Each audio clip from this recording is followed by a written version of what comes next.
नमस्कार, मेरे YouTube channel में आपका स्वागत है। मैं हूं बलबीर सिंह श्रीधराज। संविधान, संविधान यानी समान विधान।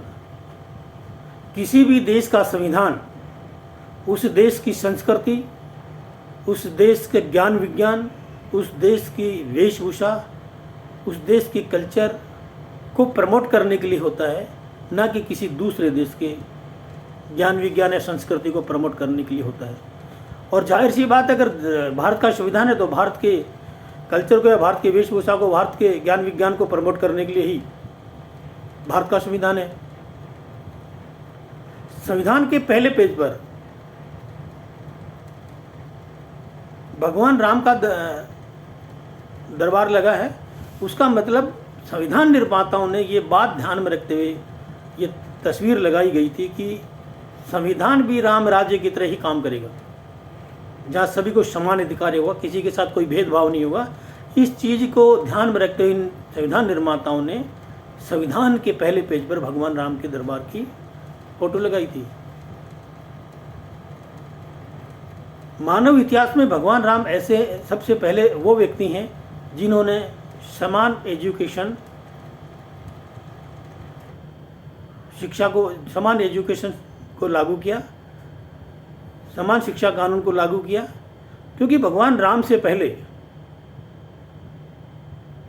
क्षत्रियों के लिए अलग गुरुकुल होते थे, ब्राह्मणों के लिए अलग गुरुकुल होते थे। वैसे तो राजा दशरथ के समय भी ये सब एक होने लगा था, मगर फिर भी जब भगवान राम का जब राज्य आया तो उस समय इस कॉन्सेप्ट को पूरी तरह से इम्प्लीमेंट कर दिया गया था। सभी के लिए एक ही गुरुकुल थे, उसमें सभी के बच्चे, राजा हो चाहे क्षत्रिय हो, चाहे ब्राह्मण हो, चाहे नौकर हो, चाहे दरबान हो, सभी के बच्चे एक ही गुरुकुल में पढ़ते थे और शिक्षा लेते थे।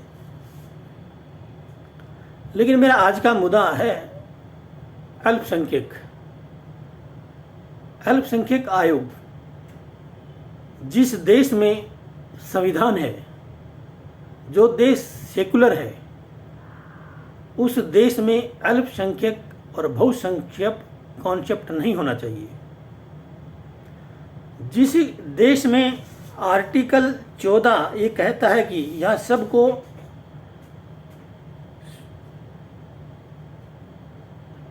आर्टिकल 14 ये कहती है यहाँ पर सब लोग समान हैं, तो फिर ऐसे देश के अंदर अल्पसंख्यक और बहुसंख्यक कॉन्सेप्ट की जरूरत नहीं होनी चाहिए।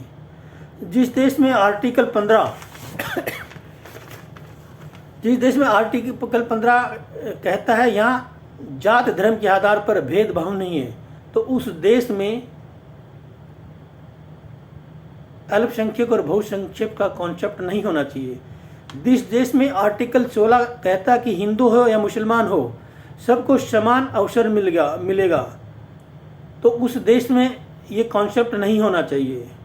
जिस देश में आर्टिकल 19 ये कहता है हो हिंदू हो चाहे मुसलमान हो, कहीं भी जाकर रह सकता है, बस सकता है, व्यापार कर सकता है, कुछ भी कारोबार कर सकता है, तो उस देश में अल्पसंख्यक और बहुसंख्यक का कॉन्सेप्ट नहीं होना चाहिए। जिस देश में आर्टिकल 25 कहता कि हिंदू हो या मुसलमान हो, सभी को समान धार्मिक अधिकार है, समान धार्मिक अधिकार है, मगर धर्मांतरण का अधिकार नहीं है, तो उस देश में अल्पसंख्यक और बहुसंख्यक का कॉन्सेप्ट नहीं होना चाहिए। ऐसे देश में अल्पसंख्यक बहुसंख्यक का कॉन्सेप्ट नहीं होना चाहिए।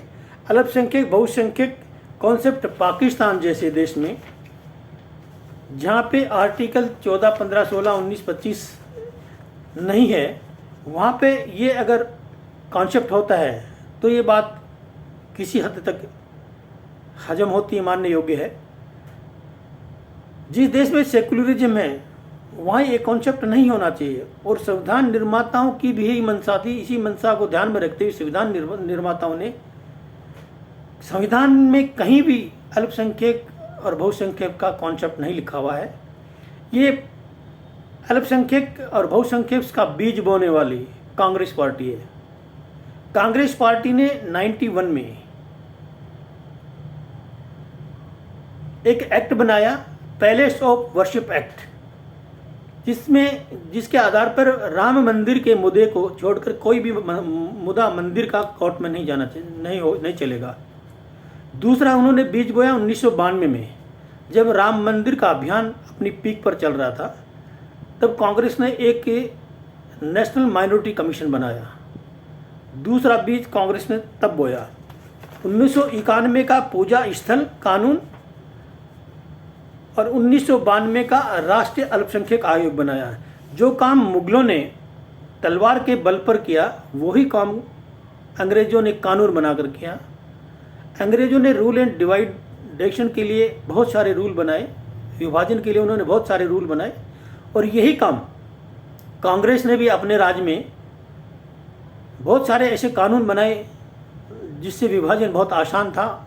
रूल एंड डिवाइडेशन का काम कांग्रेस ने भी कानून बनाकर बहुत किया, बहुत सारे कानून बनाए। उन सभी कानूनों की तो मैं बात नहीं करता हूँ। अब मैं बात करता हूँ दो कानून पे बात बताता हूँ आपको। 1991 में पूजा स्थल कानून बनाया और 1992 में राष्ट्रीय अल्पसंख्यक आयोग बनाया। अल्पसंख्यक कौन है? Who is minority? ये कौन डिफाइन करेगा? और ये कौन डिफाइन करेगा? और अल्पसंख्यक आयोग बन भी गया, और अल्पसंख्यक आयोग बन भी गया। प्रोटेक्शन की जरूरत थी तो उसको है जो 1% है, उसको जो थोड़े हैं, जो 46 या 50% है, उसको प्रोटेक्शन की ज़रूरत नहीं है। कश्मीर में माइनॉरिटी का बेनिफिट वो लोग ले रहे हैं जो 46 से 50% हैं, जो रोज़ मर रहे हैं, जिनका रोज़ कत्ल हो रहा है, जो रोज़ पलायन कर रहे हैं, जो मजबूर हैं, उसको नहीं मिल रहा है। जो 2% हैं उसको माइनॉरिटी नहीं कहा जा रहा है, और जो 46 और 50% मुस्लिम हैं वहाँ पे, उनको माइनॉरिटी माना जाता है। आखिर ये माइनॉरिटी है कौन? 2% वाले या 46-50% वाला? लद्दाख, लक्षद्वीप 2% वो हैं, जो लोग हैं वो माइनॉरिटी में नहीं है, और जो लोग 46-50% वाले हैं वो माइनॉरिटी कहलाता है। मिजोरम, जहाँ पे हिंदू 2% हैं, वो माइनॉरिटी नहीं कहलाता है। जो माइनॉरिटी कहलाया जा रहा है और जो हकीकत में मेजॉरिटी में है, क्रिश्चियन, उसको माइनॉरिटी कहते हैं, उसका बेनिफिट वो ले रहे हैं, वो उठा रहे हैं। ये तो हर कोई जानता है, हर कोई बोल सकता है कि जो 2% है वो माइनॉरिटी है, और 46-50% वो मेजॉरिटी में है। मगर फिर भी अल्पसंख्यक आयोग बन गया है।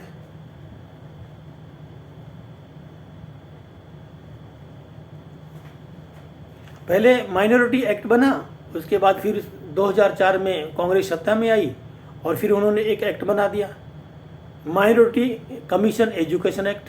फिर एक शिक्षा पर उन्होंने एक एक्ट बना दिया। इससे भी जब नहीं बन भरा तो 2006 में उन्होंने एक और एक्ट बना दिया, माइनॉरिटी डिस्ट्रीब्यूशन एक्ट बना दिया। आखिर माइनॉरिटी है कौन? ये डिफाइन कौन करेगा? और ये अगर माइनॉरिटी अल्पसंख्यक जो हैं, ये नेशनल लेवल पे होंगे हैं, या राष्ट्रीय लेवल पे हैं, या स्टेट लेवल पे हैं, या जिलों के लेवल पे हैं, ये डिफाइन कौन करेगा? ये कैसे डिफाइन होगा? क्योंकि जो 50% है वो तो माइनॉरिटी है, और जो 2% है वो मेजॉरिटी, तो ये डिफाइन कैसे होगा? ये डिफाइन होना बहुत मुश्किल है। जो 15 सूत्री प्रधानमंत्री जी का जो 15 सूत्री जो कार्यक्रम है, उसका बेनिफिट वो लोग उठाते हैं जो मेजॉरिटी में है, जो 46-50% है, और जो लोग 2% में है, उनको उस चीज़ का बेनिफिट नहीं मिल रहा है।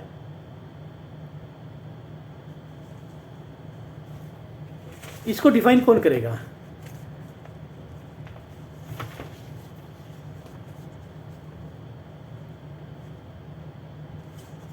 इसलिए मेरा तो मानना ये है कि ये मेजॉरिटी, ये अल्पसंख्यक और बहुसंख्यक का कॉन्सेप्ट ये देश में नहीं होना चाहिए, संविधान में नहीं है। और संविधान में 1992 के कांग्रेस के बनाए हुए नेशनल माइनॉरिटी कमीशन का जो इन्होंने बनाया वो भी संविधान में नहीं है। जो 1992 में इन्होंने अपना खुद का एक एक्ट बनाया है, एक आयोग बनाया, उसमें भी ये डिफाइन नहीं हो रखा कि कौन मेजॉरिटी, कौन माइनॉरिटी है और कौन मेजॉरिटी में है। कौन अल्पसंख्यक और कौन बहुसंख्यक है। तो इसलिए मेरा मानना है कि ये अल्पसंख्यक और बहुसंख्यक का कॉन्सेप्ट संविधान में नहीं होना चाहिए। संविधान में पहले भी नहीं है लिखा हुआ कहीं भी, और ना ही 1992 की कांग्रेस ने जो माइनॉरिटी कमीशन एक्ट जो बनाया है, जो माइनॉरिटी का आयोग जो बनाया है, उसमें भी डिफाइन नहीं करता कि अल्पसंख्यक है कौन, हु इज माइनॉरिटी। तो इसलिए ये माइनॉरिटी और मेजॉरिटी ये जो कॉन्सेप्ट है ये नहीं होना चाहिए। जिस दिन ये माइनॉरिटी और ये जिस दिन ये ख़त्म हो जाएगा, इलेक्शन की जो प्रक्रिया आसान हो जाएगी देश के अंदर। जिस दिन सरकारें पुलिस रिफॉर्म पर चर्चा करने लगेंगी, जुडिशियल रिफॉर्म पर चर्चा करने लगेंगी, इलेक्शन रिफॉर्म पर चर्चा करने लगेगी, मदरसा रिफॉर्म पर चर्चा करने लगेंगी, उस दिन सबको समान अधिकार मिलेगा। उस दिन वाकई में भारत सोने की चिड़िया ही बन जाएगा और भारत बहुत उन्नति करेगा। जब तक ये इस प्रकार के जो कांग्रेस के द्वारा अनर्गल जो ये तोहफे के जो एक्ट हैं, जो कानून है, जो आयोग हैं, जब तक ये बंद नहीं होंगे, जब तक ये सिस्टम ठीक नहीं होने वाला है। तो मेरा मानना ये है कि ये अल्पसंख्यक और बहुसंख्यक का कॉन्सेप्ट खत्म होना चाहिए। आज के अंक में बस इतना ही। अगले अंक में फिर मिलेंगे किसी और मुद्दे के ऊपर। जब तक शेयर करिए, लाइक करिए, सब्सक्राइब करिए। जय हिंद, जय भारत।